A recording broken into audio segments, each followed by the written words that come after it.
Hello and welcome into the latest edition of the Fore-All Podcast. I'm Jesse Morrison alongside Max Bechtold. And Max, we had a five-player playoff in the Chevron Championship, the first major of the year. But I'm going to be here to argue that it was a bad tournament. Well, I think there's a lot. I've seen a lot of debate on if it's a good tournament or a bad tournament. I think what we can all agree on is it's one of the most chaotic tournaments we've ever seen.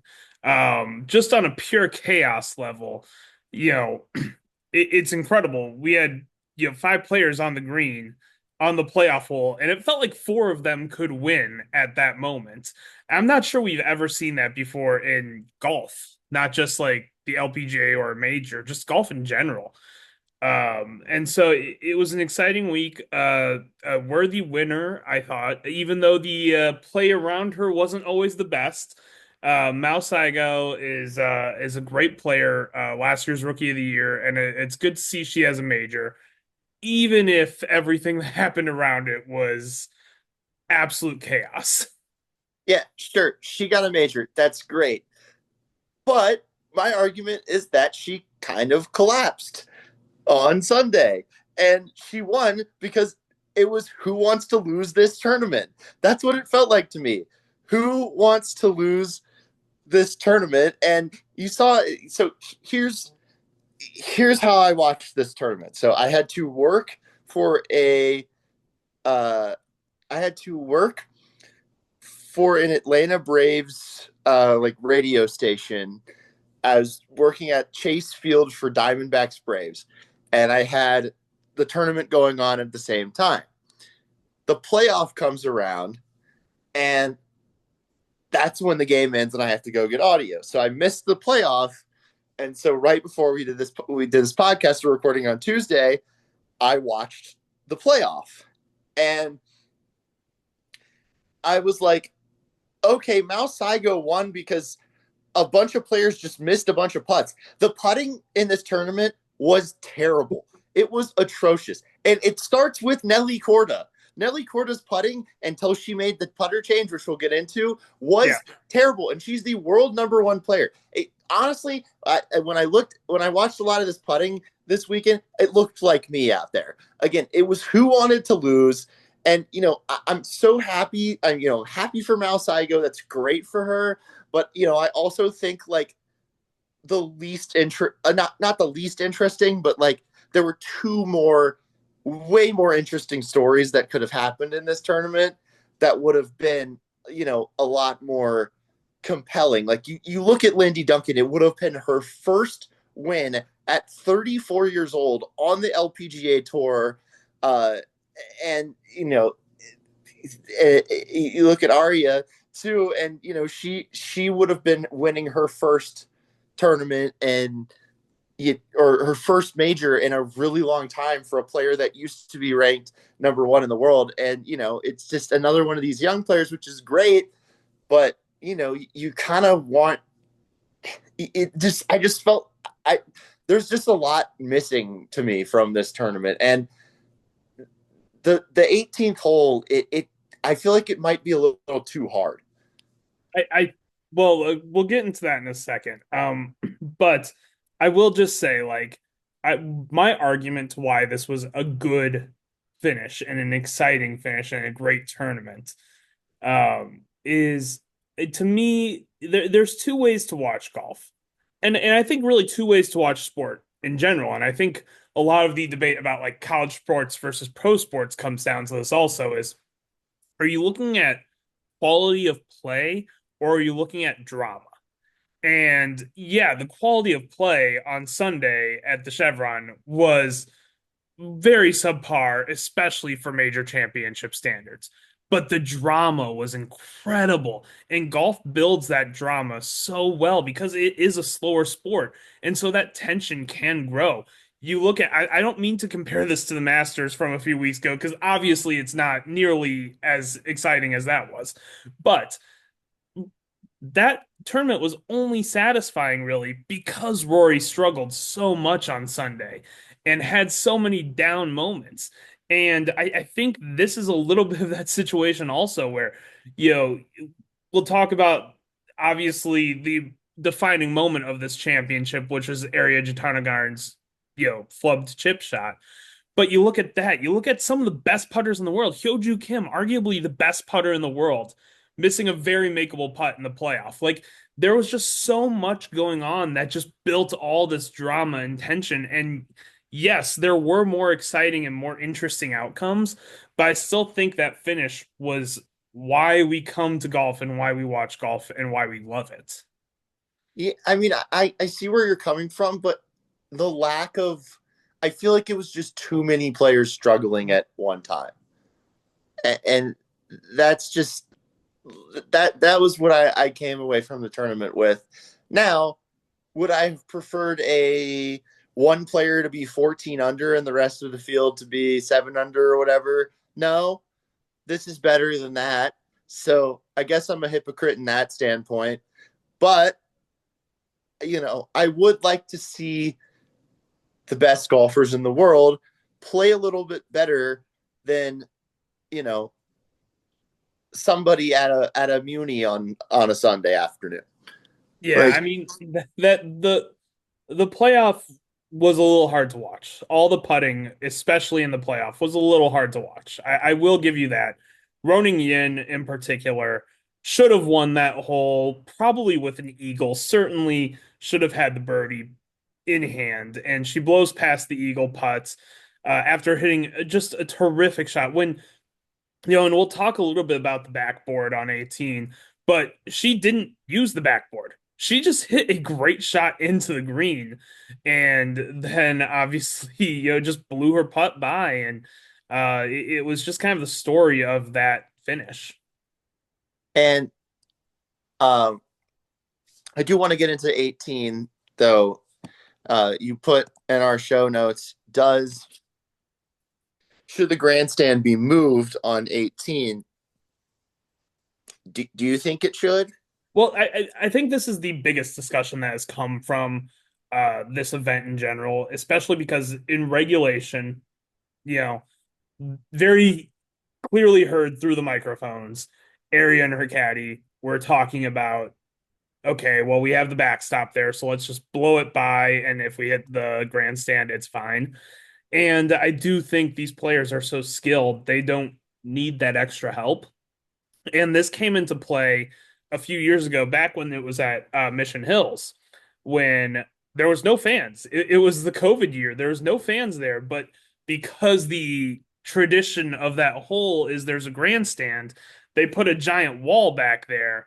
And, Nelly Korda, who was going for her first major, hit a great shot in, and her two playing partners both dealt with the wall and the where the grandstand usually is and used it as a backboard.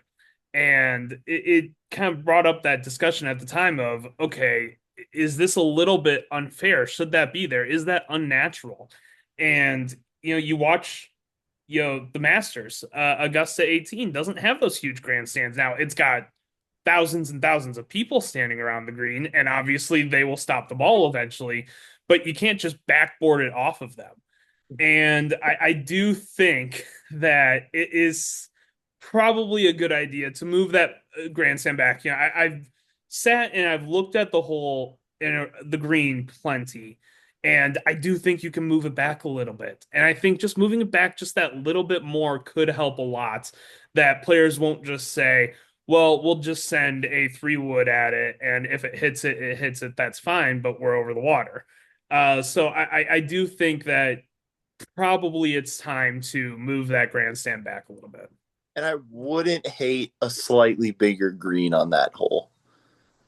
I think that it's a tiny green for an 18th hole. Yeah, I mean, and what's so exciting is like having, a finishing hole be a par five is really exciting because who knows? Someone could eagle it. And especially with the water there, you could have one person eagle, one person bogey, and have a 3-stroke swing. And so I do like the thought of having the whole setup with water and a par five that's reachable.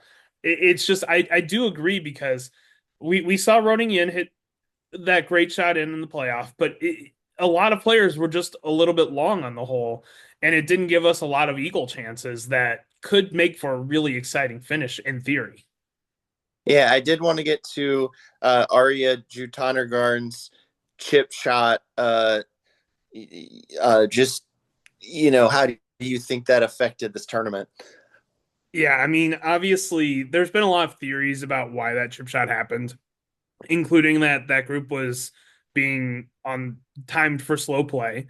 Um, Look, Aria was playing with Carlota Saganda, who has made no excuses for her slow play. And look, it is what it is at this point. She's known as a slow player, and I think that reputation still kind of hangs with her. And Aria did step up and hit that shot very, very fast, like kind of freakishly fast. Now, she had a terrible lie. So who knows if her plan was just to see, can I get this a few feet and get out of this lie and give myself a chance at a next shot? But it's never a good thing when the announcers, when Terry Gannon had to say, did she just play that? No, nobody knew if she actually hit the shots. And so, um, obviously, it's unfortunate. Arya Jatanagarn, uh, a legendary player at this point, one of the greats of her era, probably the most, I would argue, the most influential player since maybe 2000. Like, there's an argument. So much of the boom in Thai women's golf is because of her. And so it is unfortunate, her chasing a third major for that to be kind of the way it ends. Obviously, she still got a bogey, still got into the playoff, still had a chance to make up for it, but just a really unfortunate lasting image from this tournament. Yeah, I do want to get to a little bit more of a positive side of things here. It is awesome that Mao Saigo won. She's another one of these up and coming young players. It was her first LPGA win. She has won 6 times on the LPGA Japan tour, LPGA of Japan tour. So she's no stranger to winning. And last year she was the rookie of the year, as you mentioned. So I think she could probably she's up there with the Rio Takedas of the world, and is maybe one of these players that could end up being the next big star in women's golf. Yeah, I mean, well, I mean, let's just talk about the elephant in the room, which is Japan right now. Which other than Ingrid Lindblad has probably four of the best rookies on the tour, plus Mao Saigo, who won last year and just won this her first major. Japan now has won three of the last five majors between Saigo, Fudaway, and Yuka Sasso. Uh, Prior to last year, they had only won two ever. So it's just a showing of like how it's shifting. We are reaching, I think, an era that will be very comparable to the 2010s with South Korea when it comes to Japan, where I think very, very soon we can see the top 15 in the world. Five or six of them could be from Japan. Like it's just it seems like we're on a collision course for a really dominant era, and it probably won't stop anytime soon because we're just now seeing the rise of it. And I think we'll get a lot of players behind this current crop of young stars. But Mao Saigo is extremely talented. Kind of had a weird rookie of the year season, no wins. No rookies won last year on the LPGA tour, but to come out here, make her first ever win a major, and really cement herself as a star now. I think now you'll see her in featured group coverages. You'll see her get a lot more TV time. You'll see her with some bigger crowds following her. This was a great win for her to get, and a great win for Japan, who will just have the most brutal selection for the international crown this year. I mean, it's seemingly changing every single week who the four players are going to be. You're going to see some legitimate superstars be left out. That's a good problem to have. It's like USA basketball on the men's or women's side going to the Olympics. It's like Mm-hmm. who do we leave off? Oh, we're gonna leave off Arike Agumbawale, and she's really good. But we have a lot of other great players too. So Yeah, I it's mean, and we saw it just last year with the Olympics with Japan.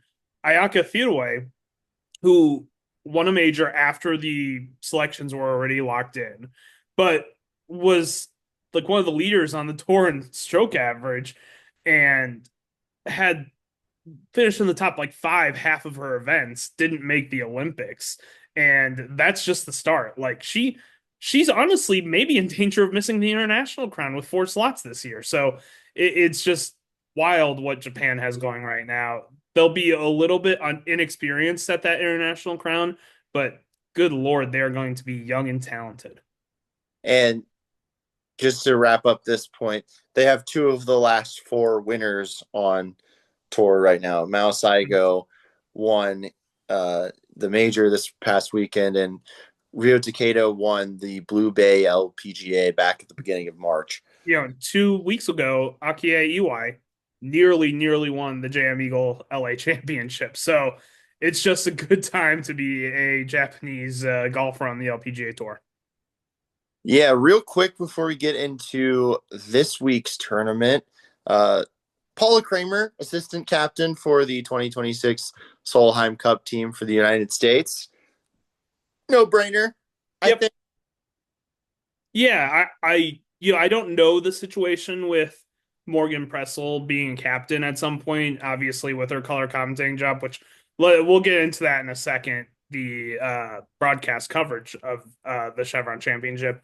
But if Pressel is not going to be a captain in the next couple of years, Creamer has always kind of seemed like the next in line. So kind of a no-brainer to have her here. She's a great energy piece. She's great in the team room. I think the players really like her. I think she can relate to the players really well. Even though she kind of comes from the era a little bit before a lot of these players, she kind of had that young energy to her that I think works really well. And so I think this was one of the more no-brainer picks for an assistant captain. Yeah, and we did forget. I did forget to bring us to two topics with the Chevron, so we'll go back to that before we get on to. But yes, Paula Kramer, no-brainer, good selection. Yeah, I totally agree. One of my favorite players ever. One of the first LPGA players I remember because I believe she was in Tiger Woods PGA Tour, the video game. Back. Probably. So again, not Also the best nickname on the LPGA tour, Pink Panther. I that's mean, that's one of the best nicknames in golf. that's a really good nickname. Uh, but anyway, we forgot to talk about two things, or I forgot to talk about two things. First off, I think Nelly Korda's going to be fine. And we talked about this last week. Like, does she need a putter change? And lo and behold, she made a putter change, and it looked like she was Nelly Korda again after the putter change. There was a lot of there's speculation. You were telling me about her being potentially injured or whatever, but I think she's fine. And I think the putter was what was going wrong. And, she switches to the mallet putter and looked a lot better. Yeah, I think now this week she has the week off this week. She's not playing in Utah. I am assuming, I don't know for sure, but I'm assuming she'll go defend her title in New York at the Mizuho. But yeah, looked a lot better. Just looked a lot more confident. That first round was really hard to watch. And immediately in the second round, she looked just so much better. Really exciting chase to make the cut. Obviously, she had a couple doubles in the third round that kind of took her out of the event, but all things considered, I think she's still got like a backdoor top 15, if not 15, top 20. And obviously, everybody's waiting for her to win. But when you look at it, she's leading the tour in scoring average. Like it's just she's not getting the wins and she's not stringing together four good rounds in a row. She's a lot of these events she's playing three really good rounds and just has that one hiccup round. So it's just going to take playing all 4 rounds. And I think her next event in New York is a really good chance to do that. And of course, she's very comfortable on. And then you look ahead to the next major. which Nelly Korda, traditionally her worst major is the U.S. Women's Open. But I think Erin Hills in Wisconsin is a really, really good course for her. I think her game profiles well there. And so I think that we could be seeing something kind of brewing for Nelly Korda. And I think once she gets that one win off her back, I think we'll start to see her play really, really well on a consistent basis again. And I digress a little bit. I'm guessing you've played Aaron Hills. I have. It's been a long time. I mean, it's been like 10 years, but it's a great course. Obviously, that's where Brooks Koepka won his first major. And I think that it's a big, long course, and I think it suits Nelly's game a lot. Should be low or should be high scoring, I guess is the term there as well. Yes. Mostly. But that'll be by design. It won't be by players just playing terribly. Uh, but anyway, you mentioned the TV coverage of the Chevron. It was kind of funky, but on Sunday I felt like I was brought into the action at the right time, and it was on NBC, and you got a good like 3-4 hours of the tournament. So I mean, I didn't really bother me there, but I'm sure you might have a different opinion. Yeah, I do. I think it's really time. I think most of the LPGA majors, if I'm not mistaken, have better TV times than this. I know that's been a real effort on KPMG's part for the Women's PGA Championship, is to get better TV times. And it, I'm sorry, it's a major championship. We should see the entire final round of the final group. We should, at the very least, the TV coverage should come on when the final group is teeing off on one. Because by the time TV coverage started on Sunday, Heron Yu was already 2 over. And it's like, what happened? The leader is already 2 over and is like in seventh place. So I do feel like and here's the thing, it was on Peacock, beforehand. It's not like they had to compete with other NBC programming. Why can't that be on Peacock for an There extra? was there was motocross on. What are you talking about? You have to hit even for motocross. Wow. But like I get TV contracts are very weird and complicated and not something that I totally understand. But I can't understand why it wasn't on for at least like an extra hour on Peacock. That's my big negative as far as coverage comes. My positives are I think ESPN Plus coverage has improved a lot. I think they've gotten a good announcing team out there. Angela Stanford is the best on course reporter, I think maybe in golf, but certainly on the LPGA tour and on the women's side. I actually got the chance to tell her that yesterday. I was talking to her for a few minutes Name and dropper, holy name dropping. I was talking to her for a few minutes and Hills! I You're talking told her to Stanford. I told her that I thought she was fantastic announcing. And I think she always is whenever she's out there.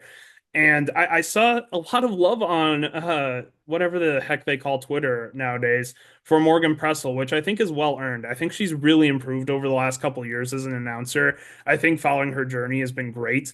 And I think when you compare her to other color commentators in golf, she clearly puts in so much more work and really gets to know the players, really gets to know their strategies for the week. Really, you can tell talks to them on a consistent basis, and especially before rounds. I was sitting there, when Aria was on 18, getting ready to hit her approach shot, and Morgan was talking about how the club that she had in her hand was one she put in specifically this week for the par fives because she thought that it'd be easier to stop than the club that she previously had in her bag. And it's like that kind of insight is not something that some of the other color commentators in golf give. So I think there's a lot of positives and a lot of negatives to take from the broadcast this week. I also have to say kudos to NBC for not cutting away when the playoffs started because they're already over time.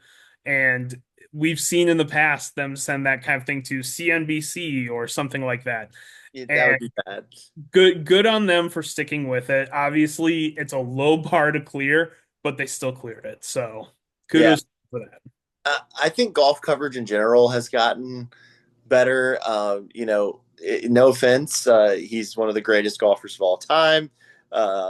but his dad joke had gotten very old. Sorry, Sir Nick Faldo, but you departing from the golf commentating experience has improved things greatly. But yes, as a whole, I think it's gotten better. And my thing is that like I'm just not somebody that really tunes into things until like hole 10 anyway. That's every round. So, I kind of like, give me a recap of what's happening and then get me to, you know, where the real action is, which is going to be later in the round. That's just me. That's just how I like to consume golf. I know you're different than me from that, but like I just that's how I watch it. So, and I'm sure I'm not alone in that. No, So absolutely not. I don't think that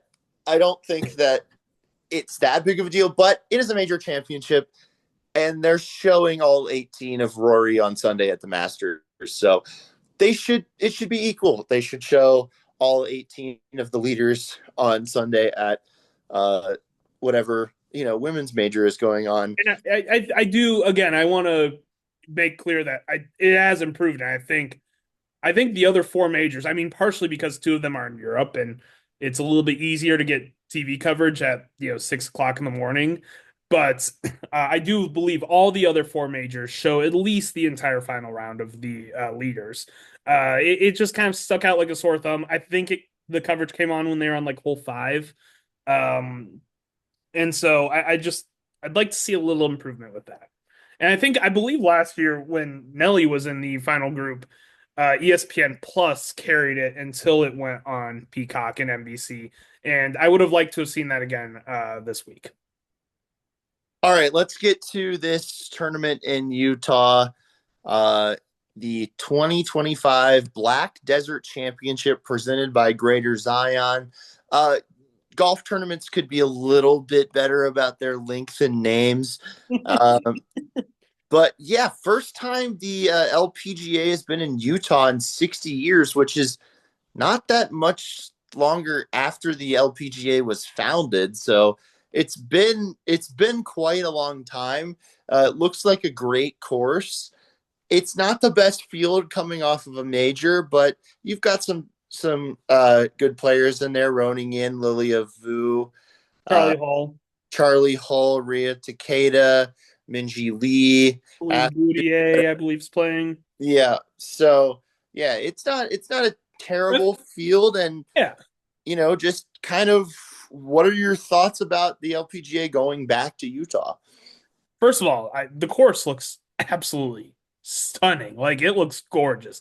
This is immediately like probably one of the prettiest and most aesthetically pleasing courses that I've seen on the LPGA tour or the PGA tour, frankly. And so this course looks beautiful. I know the players so far are loving it. If their social media is anything to tell, and I know that their partners are chartering flights for the players, taking care of the airfare, which is a really, really great thing to do. Obviously, all these players have so many miles anyway, but it's really nice for the tournament to kind of step up and do that, especially coming off a major. And yeah, I'm excited to watch it. For a field coming off a major championship, it's really a pretty decent one. Like you look at the fields generally coming off of majors, you're not going to see a whole lot of good players playing in them. But I mean, you've got Mao Saigo playing in this, and she just won a major, which is pretty incredible. If I was, I would be in Cancun, drinking Marge.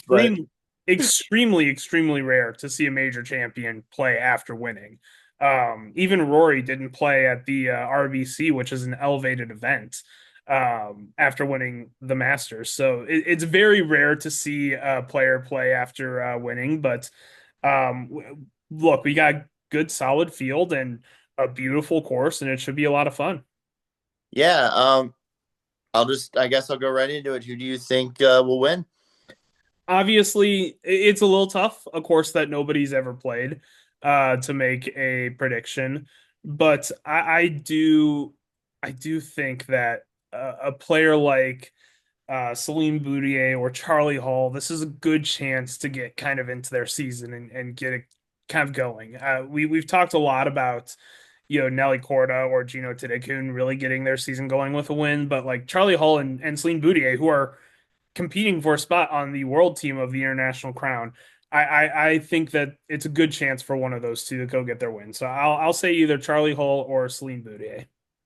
I think I'm going to go with Rio Takeda, and if Rio Takeda doesn't win, Mao Saigo. I'm just going to keep rolling with the Japanese players at the moment, and Not a bad strategy. yeah, I think either of them will win. I'm not going to pick one or the other, but I think it'll be either one of them that comes away with it. Especially after winning a major, the momentum's there for Mao Saigo.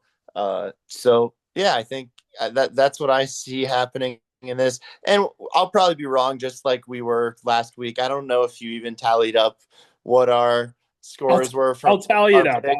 I will tally it up. I think we were way off though. Obviously, Yeah, Ron, you we coming both. in like 15th place or whatever might have like won me it like that, and Nelly Korda like somehow coming in 15th place might have helped me win it because I think we were way off.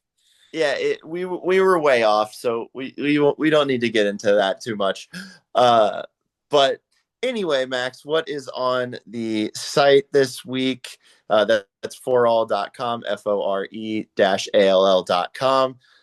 Make sure you go and subscribe to the newsletter. But yeah, what's on the site this week? Oh, all kinds of coverage on the Black Desert Championship. Still some continuing coverage on the Chevron. Got an article kind of in the works about Nelly Korda and Gino Tidekun's season. Obviously, they haven't won, but when you really look at the stats, they might be playing better than anyone else. So it's kind of a weird thing, and there'll be a little bit of an article on that. And also, we've got a Legends Tour event here in Arizona locally, so there'll be some coverage on that too. And yeah, just subscribe to the newsletter and keep following along. And we will be out at next month. I believe it's called the Carlisle Championship. Hmm. It's an Epson Tour event, Yeah. so we will be Next out week there. next week I'll be at NCAA regionals. So Nice. a lot of golf going on in Arizona, just in time for the weather to get to like 110 degrees. Yeah, So but 67 on Sunday, 67 and sunny in May in Arizona is very rare, and we need to appreciate that. So good time for a golf tournament to come through. But yeah, this is like the last possible time you can hold an outdoor event in Arizona, unless you're just travel baseball, which just is like, let's play at 100.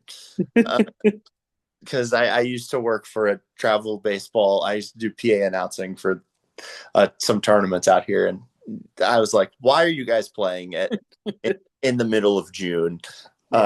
So yeah, this is pretty crazy. But anyway, we will have a lot of coverage. Either me, Max, both of us at the same time in the next couple of weeks. Excited to go out to another event. I didn't realize that this Carlisle Championship was coming here, because I was like, man, I really want to go to another tournament after going to the LPGA event out at Wild Horse Pass in March.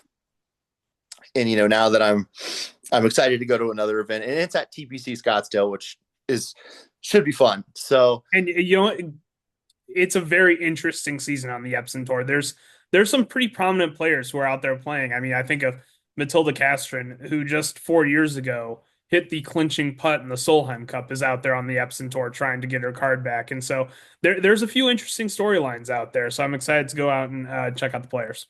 yeah, will be fun, and we will talk to you next week.